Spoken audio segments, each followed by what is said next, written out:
네, 오늘 나누는 말씀은 요한복음 15장 8절에서 27절인데 정확하게 본문은 18절부터 있습니다. 15장, 14장, 15장, 16절은 14장, 15장, 16장은 예수님의 마지막 고별 설교입니다.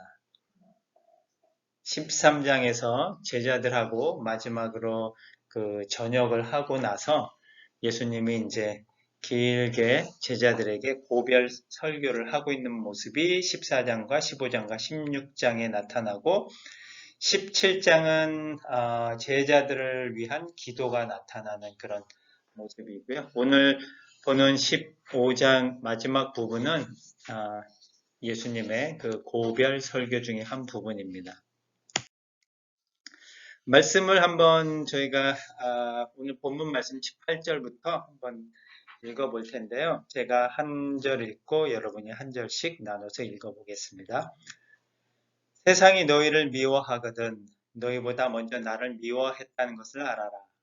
너희가 세상에 속하였다면 세상은 너희를 자기 것으로 사랑할 것이다. 그러나 너희는 세상에 속하지 않았고 오히려 내가 너희를 세상에서 뽑아내었기 때문에 세상이 너희를 미워한다. 너희는 종이 주인보다 높지 못하다고 한 내 말을 기억하라.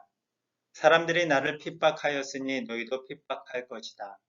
만일 그들이 내 말을 지켰다면 너희 말도 지킬 것이다. 그들은 너희가 나에게 속해 있다는 이유로 너희를 그처럼 괴롭힐 것이다. 이것은 그들이 나를 보내신 분을 모르기 때문이다. 내가 그들에게 와서 말하지 않았더라면 그들에게는 죄가 없었을 것이나 이제는 그들이 자기들의 죄에 대하여 변명할 수 없게 되었다. 나를 미워하는 사람은 내 아버지도 미워한다. 아무도 하지 못한 일을 내가 그들 가운데서 하지 않았더라면 그들에게 죄가 없었을 것이지만 이제 그들은 내가 한 일을 보고서도 나와 아버지를 미워한다. 그러나 그들이 이렇게 하는 것은 그들이 이유 없이 나를 미워하였다라고 기록된 성경 말씀을 읽기 위해서이다. 내가 너희에게 보낼 보호자는 아버지에게서 오는 진리의 성령님이시다. 그분이 오시면 나를 증거하시겠지만 너희도 처음으로 나와 함께 있었으니 나를 증거해야 한다. 네, 15장 18절에서 27절 말씀인데요. 이제 고별 설교다 보니까 예수님이 나름대로 마음에 담고 있던 부분들, 제자들에게 전해주고자 하시는 그 말씀들을 이제 담았을 것 같아요. 그리고 사도 요한이 기록을 하면서 제자들에게 마지막으로 예수님이 들려주고자 하시는 말씀이 무엇인지를 잘 기록을 한 부분인 것 같아요. 15장 초반에 보면은 포도나무 비유 나오잖아요. 그 포도나무 비유 나오면서 예수님이 강조하는 것은 포도나무에 가지가 붙어 있듯이 같이 연합해서 사랑 안에서 같이 있으라라고 하면서 사랑 안에 거하라 라고 말씀하시고 또 서로 사랑하라라고 얘기를 하세요. 그래서 어떻게 보면은 키워드가 사랑이에요. 근데 오늘 본문 말씀을 보면 키워드가 뭐 같이 느껴지세요? 사랑이 한마디도 안 나와요. 오늘 본문에는. 오히려 미워한다라는 말이 엄청 나오고 있어요. 세상에 속하지 않았고 세상이 너희를 미워한다. 그다음에 사람들이 나를 핍박하였으니 너희도 핍박할 것이다. 너희를 그처럼 괴롭힐 것이다. 나와 아버지를 미워한다. 그들이 이유 없이 나를 미워하였다. 오늘 본문의 주제 키워드는 어떻게 보면 미움이라는 말이 너무 많이 나오는 거예요. 근데 뭐 예수님이 미워한다라는 의미가 아니고 세상이 제자들을 예수님과 하나님을 미워하듯이 제자들을 미워할 것이다 라는 그런 좀 완전히 상반된 분위기의 말씀을 오늘은 하고 계세요. 15장 앞부분에서는 사랑에 대해서 같이 함께 거하고 연합하고 사랑 안에 사는 거에 대해서 얘기를 하고 있는 반면에 오늘 본문은 이제 완전히 분위기가 바뀌어서 세상이 너희를 미워할 것이다 라고 얘기하시는 부분이 나옵니다. 어떻게 보면 듣는 입장에 있는 제자들은 좀 약간 섬뜩하고 걱정이 더 할 것 같아요. 안 그래도 예수님이 이제 떠난다라는 그런 불안한 마음에 걱정이어 있는데 그거에 한술 더 떠서 이제는 세상이 우리를 미워하고 괴롭히고 핍박한다라는 얘기를 들으니까 뭔가 모를 그런 부담감? 예수님도 없는데 우리가 어떻게 이 일을 잘 해내갈 수 있을까? 세상이 왜 우리를 미워하게 되지? 라는 그런 알지 못한 여러 가지 어려움이나 생각 가운데 아마 있을 것 같아요. 그러면서 왜 예수님이 이렇게 이 말씀을 하셨을까? 세상이 너희를 미워하고 또 너희를 핍박할 것이다 라는 그런 말씀을 하시면서 왜 그런 말씀을 하셨을까 하는 생각들을 한번 해봅니다. 왜 이런 말씀을 하셨을까요?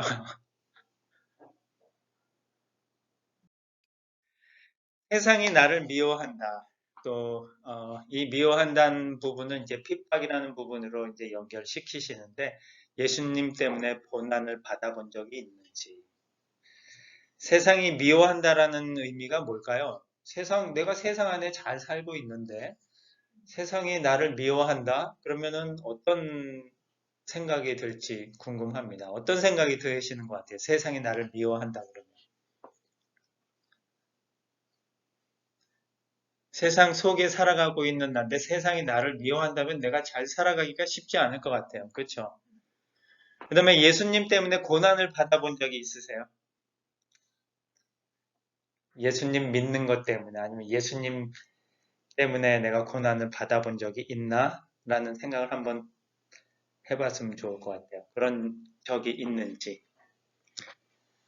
요한복음 15장 20절의 말씀을 보니까 사람들이 나를 핍박하였으니 너희도 핍박할 것이다. 또 디모데후서에서는 무릇 그리스도 예수 안에서 경건하게 살고자 하는 자는 핍박을 받으리라. 네, 사실 예수님을 처음 믿게 되는 경우, 그런 경우에 예수님 처음 믿을 때 본의 아니게 좀 어려운 일을 겪거나 나름대로 핍박을 당하거나 하는 경우들을 좀 많이 느꼈을 것 같아요. 예수님을 믿은 지 이제 오래된 지금은 핍박을 받는다라고 전혀 생각을 못할 정도로 이제 어떻게 보면 무뎌졌거나 아니면 모든 주위의 내 사람들이 다 나를 좋아하거나 핍박을 안 하거나 서포트를 하거나 후원을 하거나 지원을 하거나 그런 환경이 변화될 수도 있었겠죠. 처음 예수 믿었을 때 한번 생각들을 다 해보셨으면 좋을 것 같아요. 무난하게 예수 믿는 가정에서 자라서 무난하게 내가 자랐다면 또 그런 부분들이 없을 것 같기도 하고 아니면 예수 믿는 사람으로서 첫 직장에 갔을 때 믿지 않는 사람들이 주위에 있거나 그랬을 때 받았을 그런 고난들도 있었을 것 같고 아무튼 이런 핍박들은 본의 아니게 생각을 해보면 좀 내가 그런 거 있었던 것 같다라는 생각들을 다 한 번씩은 해보셨을 것 같아요. 저도 그런 처음 예수 믿었을 때가 저는 고3 겨울방학 아니다. 고2 겨울방학 때 저는 예수님을 처음 믿었거든요. 물론 주일학교 때 교회 다닌 기억이 있어요. 저희 외할머니랑 이모들이 다 교회를 다니셔서 주일학교 다녔던 기억이 있고 또 기억에 남는 거는 주일학교에 여름 성경학교를 가는데 초등학교 3학년, 4학년 이때였을 것 같아요. 이제 교회를 가는데 교회가 개천 옆쪽으로 개천가에 있어요. 그래서 개천을 이렇게 길을 만들어 놓고 개천하고 길 사이에 나무를 심어 놓고 그 옆에 이렇게 옹벽 같은 걸 해놔서 한 요 정도 폭으로 걸을 수가 있거든요. 근데 그 큰 길을 놔두고 왜 그날 그 좁은 길로 갔는지 그 길로 이렇게 가다가 떨어졌어요. 옆으로. 높이는 한 2m는 될 것 같은데요. 그래가지고 떨어져서 다치지는 않았지만 나름대로 지금 생각해 보니까 열심히 주일학교, 여름성학교 가는데 나한테 왜 그런 고난이 생겼지? 아주 그 떨어진 걸로 인한 후유증이 한 몇 년, 1, 2년 뒤에 좀 생겨서 복막염 이런 게 생겼었어요, 저한테. 어떻게 보면 이런 것도 일종의 고난일 수도 있겠다. 내가 예수님 잘 믿으려고 교회 가는데 왜 이런 일이 생길까? 최근에 또 대전에 저랑 이제 제자 훈련을 했던 그 장로님 가정에는 장로님의 누님이 새벽 기도를 갔다 오시는 길에 교통사고로 또 먼저 돌아가시는 그런 일도 있고. 그러니까 주변에 보면은 열심히 예수님 잘 믿는데 그런 일들이 생기는 걸 보면 왜 이런 일이 또 왜 이런 고난의 순간이 이런 것이 어쩌면 핍박인가 하는 뭐 그런 일들을 좀 많이 생각해 볼 수 있는 것 같은데 이제 떠나야 하는 입장에 있는 예수님이 제자들한테 희망을 주고 힘을 주고 뭐 그렇게 해도 좀 모자랄 것 같은데 어떻게 보면 좀 되게 부정적인 뉘앙스에 있는 말들을 오늘은 좀 많이 하시는 것 같아요. 세상이 너희를 미워할 것이다. 세상이 너희를 핍박할 것이다.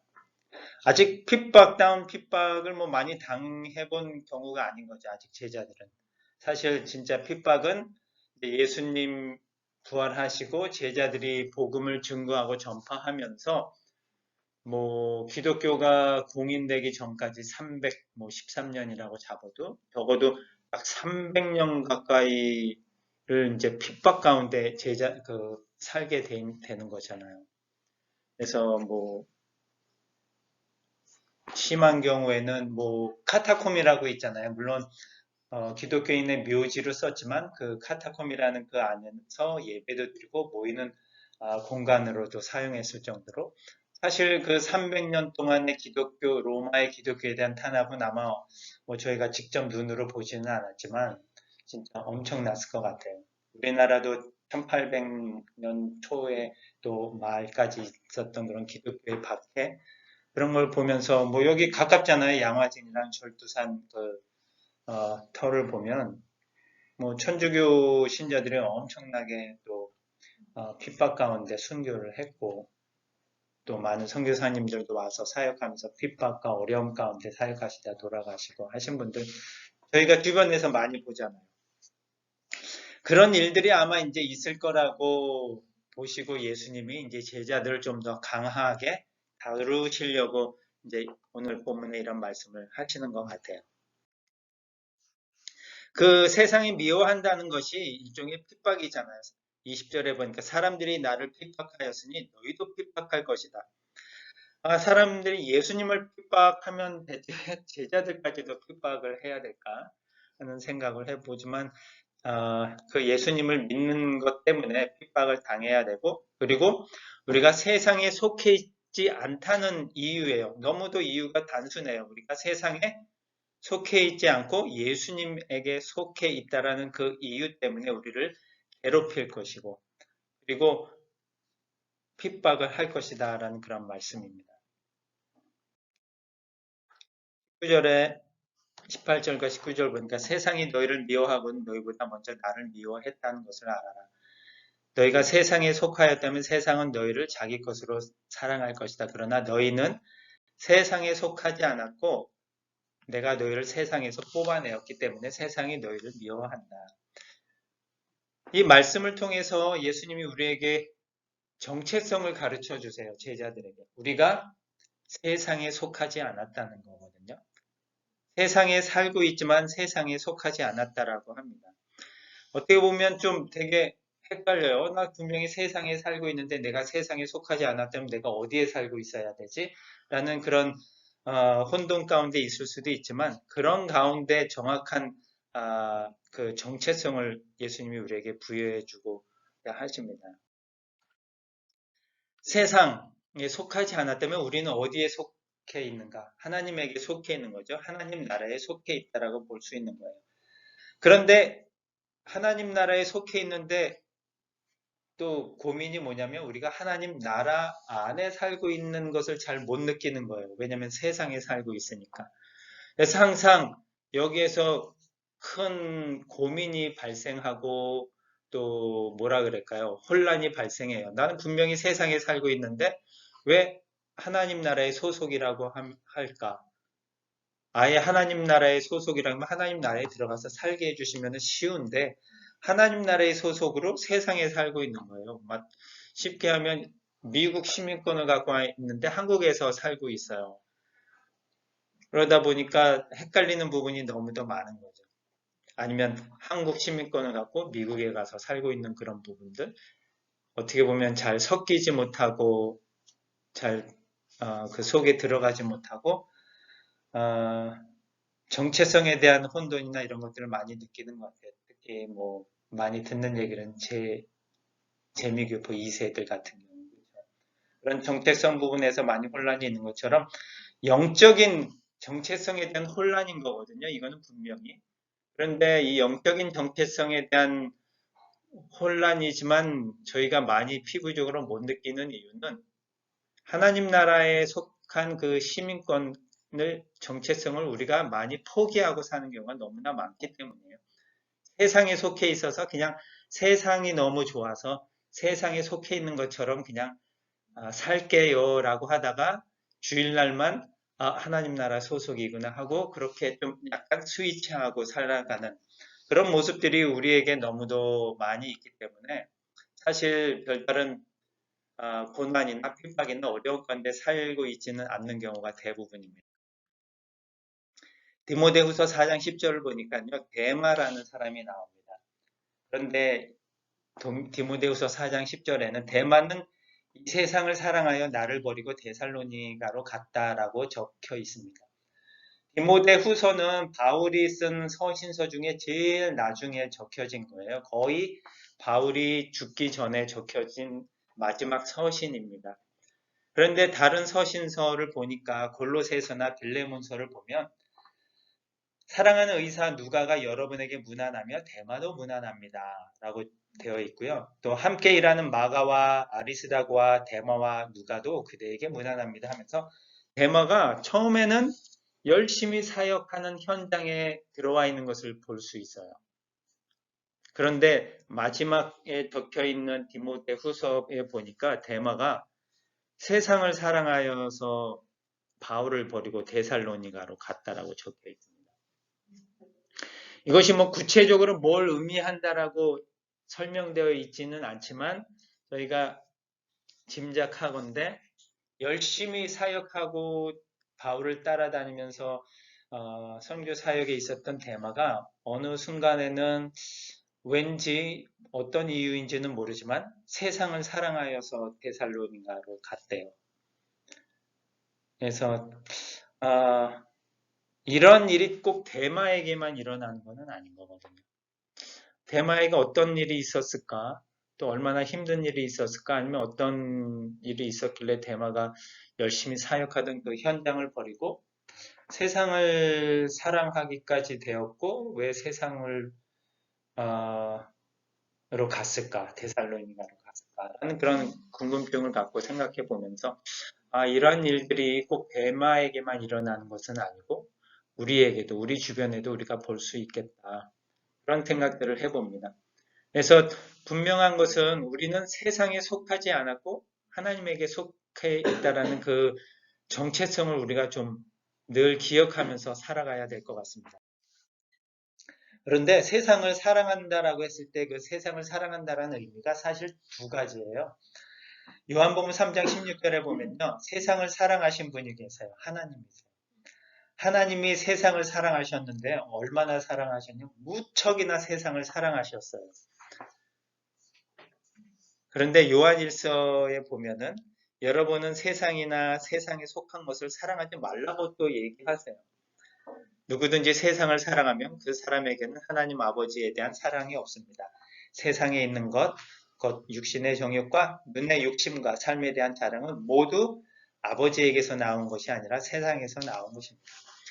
요한복음 3장 16절에서 하나님이 사랑한 그 세상하고 우리가 사랑하는 그 세상하고는 너무나도 틀린 거거든요. 하나님이 사랑한 그 세상은 세상을 구원하기 위해서 세상을 사랑하신 거였는데 우리가 사랑하는 세상은요.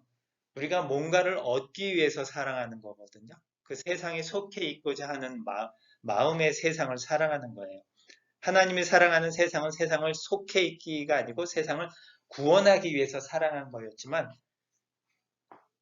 우리는 하나님같이 세상을 구원하려고 사랑하지 않고 세상을 통해서 뭔가를 얻고 즐기고 누리려고 세상을 사랑하는 겁니다. 그래서 세상에 속해 있는 것을 어떤 면에서는 즐겨하고 또 기뻐하고 좋아해요. 왜냐면 사실 그런 세상에 우리도 살아가고 있기 때문에 세상에서의 여러 가지 좋은 것들을 맛보고 그러면 사실 그런 것들을 포기하고 또 내려놓기가 쉬운 게 아닌 거거든요. 내가 맛봤던 그런 물질적인 풍요로움, 뭐 여러 가지 권력에 대한 그런 부분들, 뭐 육신의 정욕, 눈의 욕심, 삶에 대한 자랑 이런 것을 한번 맛보면 사실 그런 걸 내려놓기가 쉬운 게 결코 아닌 거거든요. 아무리 열심히 하나님을 믿는 그 믿음을 갖고 있는 사람이라고 할지라도 결코 쉬운 게 아니고 왜 교회 안에 그런 부패와 타락이 있느냐면 다 이런 것들을 내려놓지 못하고 포기하지 못하기 때문에 그런 게 있는 거거든요. 로마의 상황 초창기에 엄청난 핍박 가운데 있을 때 그 기독교인들은 사실 모든 것을 포기하고 하나님 믿는 그 하나님만으로 열심히 살았는데 기독교가 자유롭게 되고 많은 풍요로움이 들어와 보니까 점점 세상의 것들을 누리고 즐겨보니까 내가 왜 그 지하 동굴에 가서 예배를 드려야 돼? 멋지게 화려하게 지은 교회에서 내가 예배를 드려야지 하면서 중세 시대 때 그 얼마나 화려한 그 교회들이 많이 지어졌어요. 하지만 어떻게 보면은 하나님이 통치하고 다스리는 세상이 됐잖아요. 중세 시대 때. 모든 것을 하나님의 이름으로 하고 하나님이 교황이 최고의 권력을 갖고 세상을 통치하잖아요. 하나님이 세상을 통치하듯이 하나님의 나라가 이루어진 것처럼 보였거든요. 그런데 이상하게도 그런 세상 가운데서 엄청난 부패와 타락이 있었거든요. 이러한 부분들에 대해서 우리가 세상에 속해 있지 않다라고 분명히 우리에게 말씀해 주시거든요. 세상에 속해 있지 않은 우리가 어떻게 행동을 해야 할지에 대해서 뭐 구체적으로 말씀을 안 하시지만 분명한 정체성을 가르쳐 주세요. 세상에 속해 있지 않고 하나님 나라에 속해 있다면 하나님 나라의 가치관을 갖고 우리가 살아야 되지 않을까 합니다. 그렇게 세상에 속해 있지 않다라고 말씀하시고 너희가 나에게 속해 있다. 포도나무에 가지가 붙어 있는 것처럼 너희는 나에게 붙어 있는 거지 포도나무를 떠난 다른 나무에 너희가 붙어 있는 것이 아니다. 너희는 내 것이다라고 얘기하시면서 마지막 절에서 위로 아닌 위로의 말씀을 해주세요. 내가 너희에게 보낼 보호자는 아버지에게서 오는 진리의 성령입니다. 그분이 오시면 나를 증거하시겠지만 하면서 보호자를 보내주신다라고 합니다. 새로운 보호자예요. 지금까지는 예수님이 제자들의 보호자로 있었는데 예수님이 가시면서 이제 너희에게 보낼 새로운 보호자가 있는데 그 진리의 성령님이 너희를 앞으로는 보호해 주실 거야 라고 하면서 위로해 주세요. 내가 가고 세상이 너희를 미워하고 어려운 가운데 핍박 가운데 있겠지만 보호자가 오시면은 그분이 너희를 보호해 주실 거야. 하지만 너희들이 해야 될 일이 있는데 그분이 오시면 나를 증거하는데 너희도 처음부터 나와 함께 있었으니 나를 증거해야 된다라고 하면서 사명을 주세요. 임무를 주십니다. 해야 할 일이 무엇인지를 가르쳐 주세요. 너희가 세상에 속해 있고 하나님 나라에 속해 있고 나의 것이니 내가 이제 보호자를 보내서 너희를 보호해 주겠지만 그 보호 가운데 있을 때 너희가 그냥 그 보호 안에서 안락하게 살아가는 것이 아니고 보호 안에 있을 때 그 진리의 성령님이 오셔서 나를 증거한 것처럼 너희도 그 보호 안에서 이제 나를 증거해야 된다라고 하면서 해야 될 일들을 가르쳐 주십니다. 그러면서 이제 16장에 가서 그 여러 부분에 대한 부분들이 이제 좀 더 나와요. 우리가 해야 할 일들이요, 증거하는 거거든요. 예수님을 증거해야 되는 일들. 그래서 제자들이 이 진리의 성령님과 함께 폭발적으로 이제 증거하는 일들을 통해서 이 복음이 온 세상에 전파되게 되는 그런 일들이 시작이 됩니다. 여러분이 하나님 나라에 속한 사람으로서 또 증거하는 일에 앞장설 수 있으면 좋을 것 같습니다. 이 마지막 같이 나누고 싶은 부분은 예수 그리스도가 하나님이시며 나를 위해 죽으셨다면 그분을 위한 나의 어떤 희생도 결코 크다고 할 수 없다라는 C.T. 스터드의 말입니다. C.T. 스터드는 누구냐면요. 한번 들어보셨어요? 이름을? C.T. 스터드? 웩이라는 선교단체를 세운 창립자가 C.T. 스터드입니다. 영국 사람이고요. 나름 유명해요. 영국에서는. 캠브리지 7인이라는 사람 가운데 하나예요. 크리켓 선수였었고 중국에서 오랫동안 사역을 하다가 돌아갔고 그 다음에 엄청난 유산을 물려받은 사람이에요. 사실. 근데 그 유산을 다 팔아서 나누고 또 그 어느 부분을 갖고 아프리카에 가서 이제 사역을 시작을 했어요.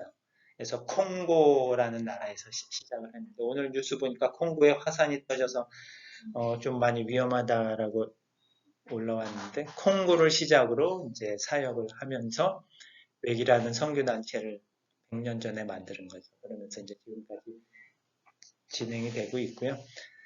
그분이 하신 말씀이 이제 표 모토로서 지금까지도 전해지는데 예수 그리스도가 하나님이시며 나를 위해 죽으셨다면 그분을 위한 나의 어떤 희생도 결코 크다고 할 수 없다 하면서 그 희생의 자리에 친히 나아가서 그 자리에서 열심히 사역에 또 증거하는 자리에 섰던 사람입니다.